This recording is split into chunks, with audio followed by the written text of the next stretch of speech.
Terima kasih Bapak, berkati penyampaian firman Allah dalam Tuhan Yesus. Amin.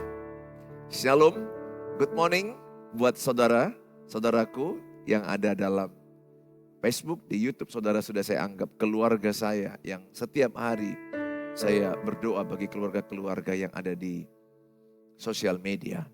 Hari ini saya selalu membawa tema tentang keluarga karena saya sangat merasakan segala sesuatu dimulai dari keluarga. Kita lahir dari keluarga, kita dibesarkan dari keluarga, kita menikah diberangkatkan dari keluarga. Dan kalaupun kita tiba waktunya meninggalkan dunia, meninggal dunia, diberangkatkan atau dikubumikan dari keluarga. Lahir dari keluarga, meninggal pun kita dari keluarga. Tuhan Yesus lahir dari sebuah keluarga. Ini perenungan penting bagi saya, bagi kita. Kenapa Yesus lahir dari keluarga di mana dia lahir dari kandungan Maria dan Yusuf? Kalau kita lihat, berarti dia memberikan model betapa pentingnya sebuah keluarga. Kan bisa aja Tuhan Yesus lahir dengan cara lain. Tidak harus dari sebuah keluarga. Tapi kenapa harus keluarga? Berarti keluarga itu sesuatu yang penting. Sangat penting. Saudara, di dalam sebuah keluarga, kalau keluarga itu bersatu, manfaatnya sangat-sangat luar biasa, saudara. Kalau keluarga itu bersatu, dalam Ulangan 32 ayat 30 bilang begini. Bagaimana mungkin satu orang dapat mengejar 1000 orang? Dan 2 orang dapat membuat lari 10.000 orang. Jadi 1 orang mengejar 1000 orang. 2 orang bisa mengejar 10.000 orang. Kan logikanya harusnya begini. 1 orang mengejar 1000 orang. Berarti kalau 2 orang mengejar 2000 orang. Itu kan logika matematikanya begitu. Tapi lihat, di dalam kesatuan 2 orang yang sehati suami istri. Ditambah lagi anak-anak kalau tambah sehati. Itu kekuatannya bukan 2 kali lipat. Kekuatannya berpuluh kali lipat. Kenapa? Karena dalam kesatuan Allah mengintervensi. Allah memberikan mujizat atau kekuatan dari keluarga yang bersatu. Ini sangat penting. 1 mengejar 1000, 2 mengejar 10.000. Artinya apa? Ketika suami istri bersatu. Kalau kita lihat contoh ya, saya interview beberapa keluarga. Istrinya gajinya hanya 5 juta, suaminya pun hanya gajinya 6 juta, 7 juta. Katakanlah mereka 12 juta sebulan. Kalau dihitung dari gaji, pendapatan, mereka nggak bisa membangun rumah karena kebutuhan sekolah anak-anak, biaya hidup, biaya mobil, atau hal-hal lain untuk kebutuhan lain. Gak cukup dengan 10 juta atau 12 juta. Kadang sebuah keluarga gak cukup. Kalau dihitung di atas matematika, gak cukup. Saya pengalaman dengan istri. Kalau hitung-hitungan gaji dan pendapatan, selalu gak cukup uang kami untuk membangun rumah. Apalagi kami membangun sekolah, membangun gedung gereja. Kami juga ada membangun kos-kosan. Kalau dihitung di atas kertas, kami gak cukup. Tapi ketika kami berdoa, ketika kami bersehati, ketika kami bersatu, saya melihat yang tidak cukup jadi cukup. Itu memang miracle, mujizat. Itu memang sulit dipahami orang yang belum menikah. Banyak orang belum menikah, mereka berpikir kayak mana ya kalau menikah nanti kebutuhan ini. Sehingga mereka takut menikah. Karena merasa gak cukup dana mereka nanti kalau menikah. Saya bilang sama jemaat yang saya gembalakan, menikah saja. Yang penting kamu sudah kerja, istrimu sudah kerja. Lihat dalam kesatuan kalian ada berkat, ada mujizat. Maka saya memberi tema hari ini, manfaat keluarga yang bersatu. Apa manfaat keluarga yang bersatu? Sangat penting saudara membangun kesatuan. Maka keluarga bersatu itu dikatakan dalam kitab Ibrani dan kitab Roma. Untuk bersatu itu ada usaha. Gak cukup doa. Usaha. Doa nomor 1. Kedua, komunikasi. Kasih waktu, kasih prioritas, pengorbanan. Pengorbanan, karena iblis ingin menghancurkan keluarga demi keluarga. Iblis banyak memakai suami untuk hancur istrinya. Iblis juga memakai istri menghancurkan suami. Iblis juga memakai anak-anak menyerang keluarga. Iblis juga memakai orang tua menghancurkan anak-anak. Itulah iblis tujuannya datang. Yohanes 10 ayat 10. Iblis datang mencuri, membunuh, membinasakan. Sehingga saya berharap saudara-saudara, supaya saudara memiliki semangat untuk dalam berusaha membangun kesatuan. Never give up. Don't give up. Jangan menyerah. Jangan menyerah. Bukan lagi jatuh cinta. Waktu pacaran jatuh cinta. Setelah menikah, membangun cinta. Karena cinta kadang-kadang sudah up down. Berusaha memelihara cinta. Berusaha memelihara hubungan. Tergantung di mana saudara meletakkan prioritas. Kalau saudara lebih memperhatikan keluarga, aku yakin keluargamu better and stronger. Sehingga yang penting adalah perhatianmu kemana sekarang. Ini yang saya sesali kadang-kadang. Suami perhatiannya ke perempuan lain, ke istri orang lain. Ada juga istri memperhatikan suami orang lain atau laki-laki lain. Hambus, hancur. Hidup ini tergantung kemana perhatian saudara. Hidup ini kemana pemikiran saudara. Kalau perhatian saya itu tinggi kepada keluarga. Saya bisa katakan itu prioritas yang sangat tinggi setelah Tuhan. Saya sangat membuat itu nomor 1 setelah Tuhan dalam hidup saya. Di mana perhatianmu, ke situ seluruh energimu. Maka bergerak manusia ini sebenarnya tergantung pikirannya. Tergantung fokus, prioritas, perhatian. Saya yang sudah cukup memberikan perhatian aja, saya merasa tidak mudah juga. Masih ada tantangan. Bagaimana lagi orang yang gak memberikan perhatian, lebih hancur. Bagaimana lagi kalau suami memperhatikan perempuan lain. Istri memperhatikan laki lain, ya hancur. Saya sudah berkali-kali bilang, membangun pernikahan, membangun keluarga butuh 2 orang. Menghancurkan pernikahan cukup 1 orang. Makanya tanamkan sama anak-anakmu. Kalau mau menikah, pastikan yang datang itu pembangun bukan penghancur. Kasihan saya melihat pasangan-pasangan yang setia tapi pasangan satu lagi tidak setia. Hancur betul. Yang satu menghancurkan, tapi dia menghancurkan pribadi yang lain. Istri anak-anaknya. Atau suami dan anak-anaknya. Makanya tanamkan sama anak-anak. Tidak ada manusia yang sempurna betul. Tapi pastikan spiritnya yang datang ini apa? Pembangun keluarga atau penghancur keluarga. Kalau kau nikahi penghancur keluarga, apapun yang kau buat akan jadi hancur. Gak mudah. Saya susun ini tadi, tempat HP, ada kertas, ada air minum, ada tab di sini.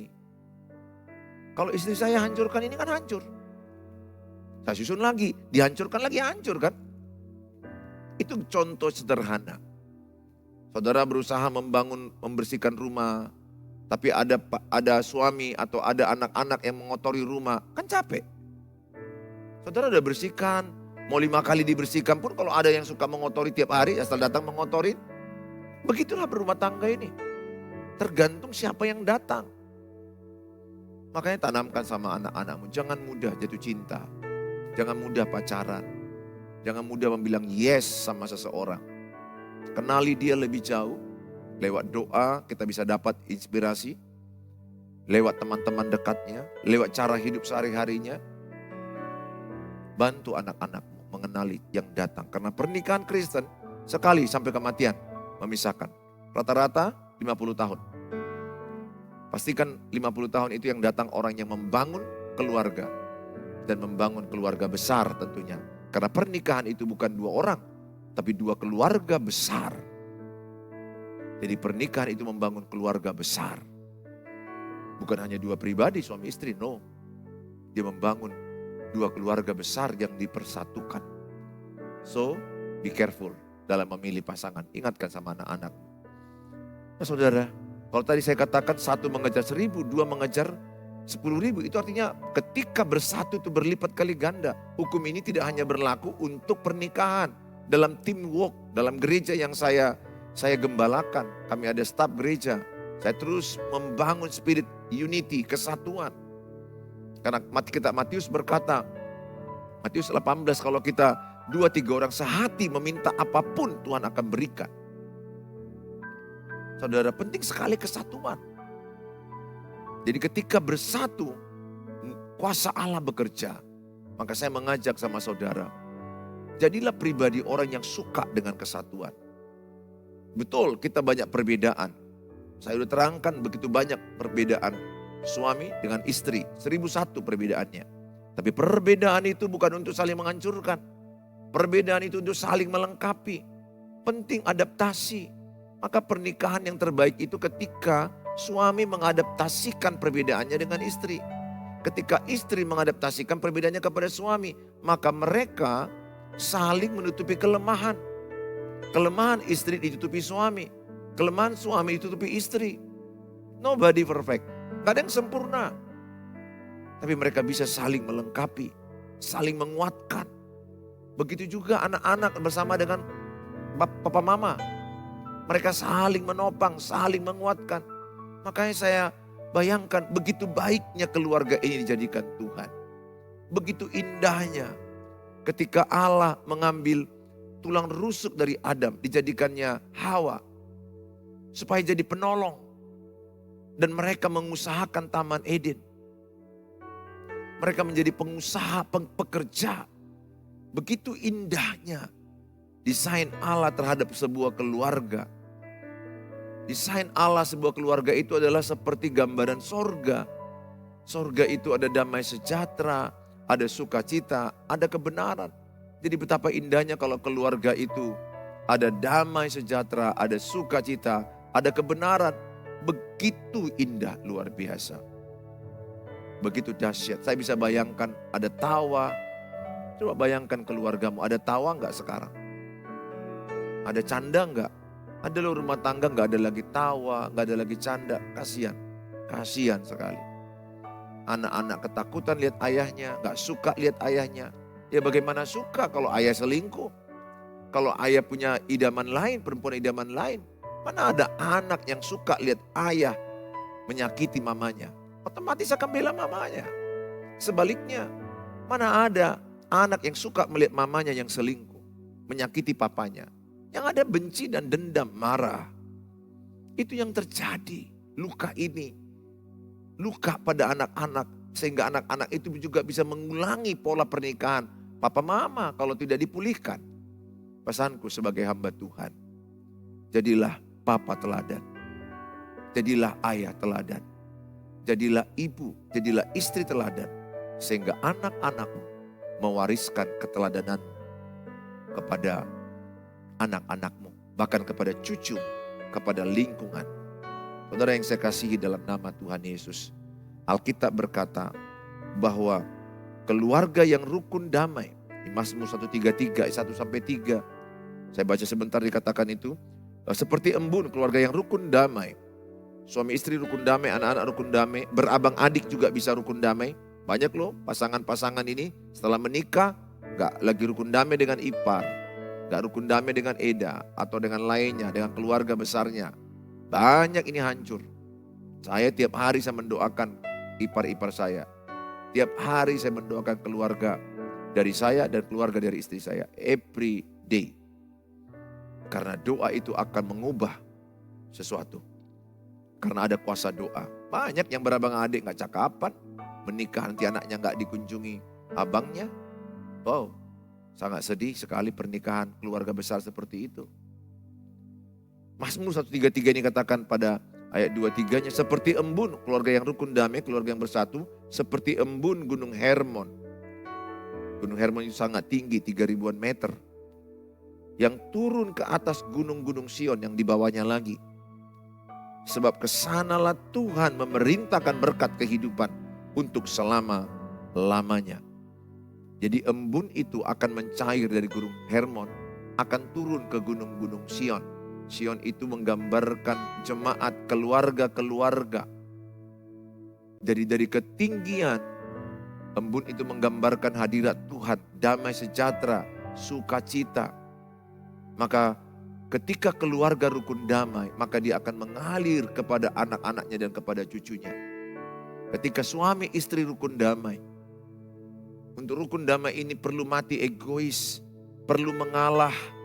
Saya sudah bilang, yang waras mengalah. Kalau satu ritik, ibu Tuhan udah ritik. Kalau satu udah gila, udah gangguan jiwa, mengurus yang gak perlu diurus. Anak gadis orang lain diurusnya, istrinya gak diurusnya, anak-anaknya gak diurusnya. Nah itu yang saya sebut ritik. Itu bahasa Batak. Dia lari jiwanya. Satu waras. Maka saya bilang, kalau satu waras, satu udah gangguan jiwa, udah gak waras lagi, udah gak normal lagi cara berpikirnya, saudara harus yang waras ngalah. Selamatkan anak-anak. Saya sudah menjumpai dua-duanya gak waras. Dua-duanya gangguan jiwa. Yang suami ngurus anak gadis lain, yang istri mengurus suami orang lain. Saya sudah jumpai itu. Hancur anak-anaknya.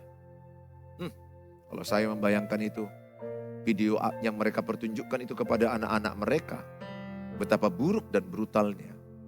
Dan anak mereka itu berpotensi mengulangi pernikahan yang sama. Dan engkau siap-siap meratap tangis melihat pernikahan anakmu sehancur-hancurnya. Melihat cucumu akan hancur.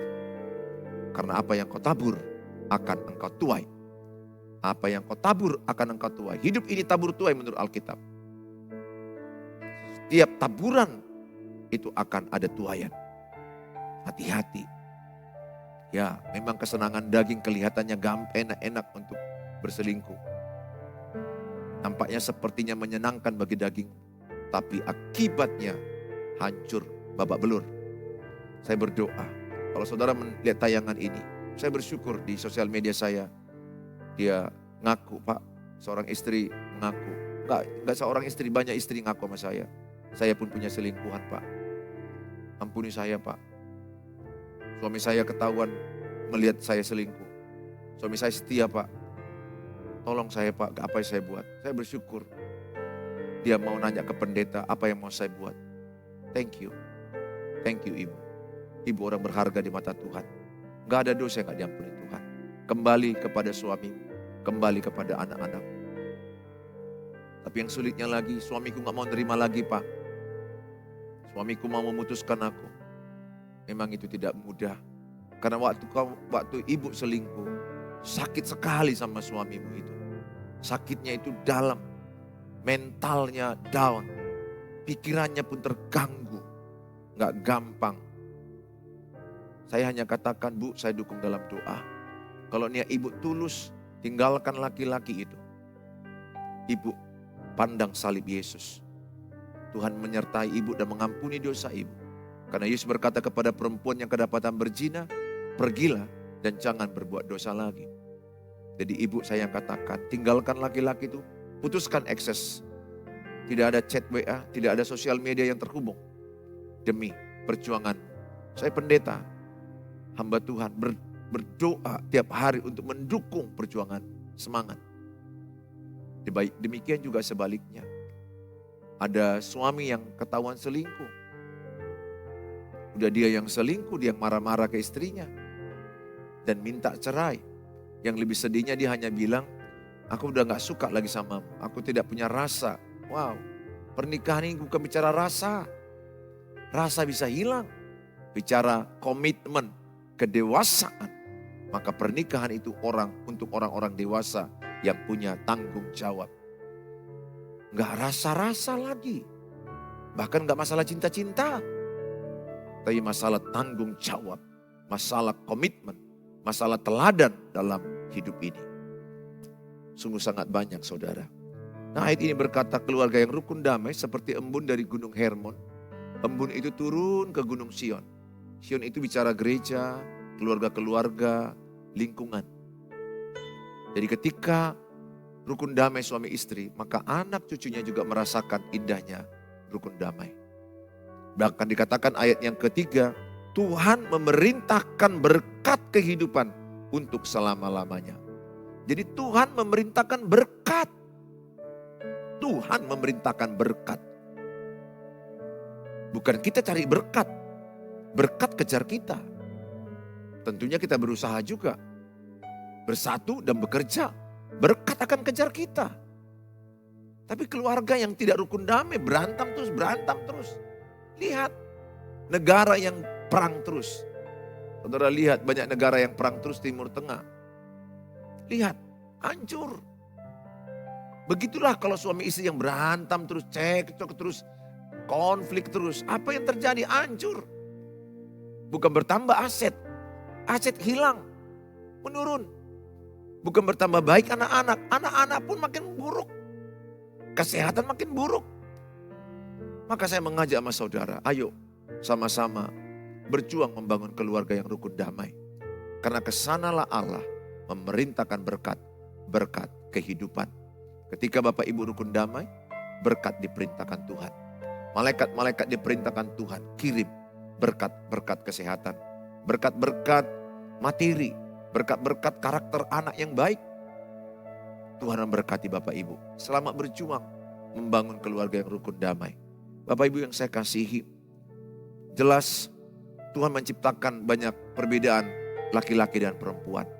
Makanya kalau perbedaan ini tidak dipahami, tidak dipelajari, tidak beradaptasi, pasti hancur. Saya mengalami itu. Tapi saya terus belajar, saya terus growing, saya terus berubah. Oh, wanita itu rupanya seperti ini. Pengertianku tentang wanita lebih dalam. Perasaannya bisa lebih dominan, perasaannya bisa berkecamuk. Sistem hormonnya, sistem tubuhnya. Saya bisa rasakan, wah perempuan tidak sama dengan laki-laki. Pengertian ini penting dibangun oleh seorang suami. Sehingga suaminya bisa mengerti perasaan istri. Istri juga bisa mengerti tentang pikiran suami. Karena laki-laki ini lebih dominan logika, pikiran. Kurang menggunakan perasaan. Tapi istri yang baik mendukung, menopang, mereka saling melengkapi. Saya berdoa sebanyak-banyaknya perbedaan yang diciptakan Tuhan untuk saling melengkapi. Ingat kunci pernikahan, bebas dari menuntut pasangan. Itu yang saya lakukan, membuat keluargaku selamat dari kehancuran, membuat anak-anakku selamat dari kehancuran. Saya tidak menuntut istri saya tidak menuntut anak-anak saya tidak menuntut siapapun di bumi ini. Saya tidak menuntut jemaat, saya tidak menuntut staf saya. Saya hanya bisa melakukan perubahan lewat hidup saya. Saya berdoa, saya melakukan bagian saya, dan selebihnya Tuhan bekerja. Selamat berjuang Ibu dan Bapak. Matius 19 ayat 5 ayat terakhir. Dan firman-Nya, sebab itu laki-laki akan meninggalkan ayah dan ibunya dan bersatu dengan istrinya, sehingga keduanya itu menjadi satu daging. Jadi suami istri bukan lagi dua, tapi menjadi satu daging. Satu daging artinya ketika suami menyakiti istri, maka suami juga merasa sakit, itu yang benar. Atau nggak usah lalu suami menyakiti istri. Ketika istri nangis, suami merasakan sedih istrinya nangis. Ketika istrinya bahagia, suami juga ikut dalam kebahagiaan istri. Ketika suaminya nangis, juga istri ikut merasakan kesedihan suami. Ketika suaminya bahagia, dia ikut merasakannya. Jadi hidup ini adalah bukan lagi dua suami istri, tapi menjadi satu. Makanya saya viral khotbah saya. Ketika suami berselingkuh, perasaan istri bisa merasakannya. Meskipun istri belum melihat, belum punya barbut, belum punya barang bukti. Tapi perasaan, feeling diberikan Tuhan kepada istri. Bahwa suaminya di luar kota sudah berbuat perzinahan atau perselingkuhan.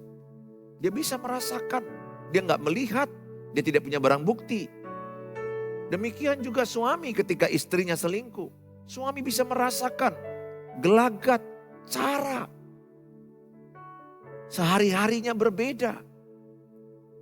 Belum lagi handphone yang begitu penuh dengan rahasia, password, gelagat yang sudah aneh. Katakan gak ada barang bukti, tapi perasaan itu diberikan kepada pasangan yang setia. Bahwa pasangannya sedang tidak benar. Itulah, mereka bukan lagi dua, tapi menjadi satu. Ingat ya, bukan menjadi sama. Maka kenapa saya katakan jangan tuntut pasanganmu? Karena Alkitab bilang suami istri menjadi satu, bukan menjadi sama. Kalau menjadi sama, artinya kupaksa istriku sama pikirannya dengan pikiranku. Istri juga sering memaksa suaminya sama dengan pikirannya. Kalau saudara memaksa dan menuntut sama, kupastikan berantem, hancur. Jangan lakukan itu. Memang kita diciptakan berbeda. Namanya pun menikah dengan lawan jenis. Jenis yang berbeda. Bahan bakunya pun udah beda. Yang satu dari tanah liat, yang satu dari tulang. Beda. Dari bahan baku aja udah beda. Pesanku sama saudara, jangan paksakan sama pasangan. Terimalah perbedaan itu untuk saling melengkapi. Sepanjang perbedaan itu tentunya tidak dosa ya, tidak menyalahi Alkitab. Ini masalah kepribadian dan karakter kepembawaan. Itu diberikan Tuhan. Ya, yang laki-laki dengan laki-laki aja pun bisa ada perbedaan. Tuhan Yesus memberkati saudara.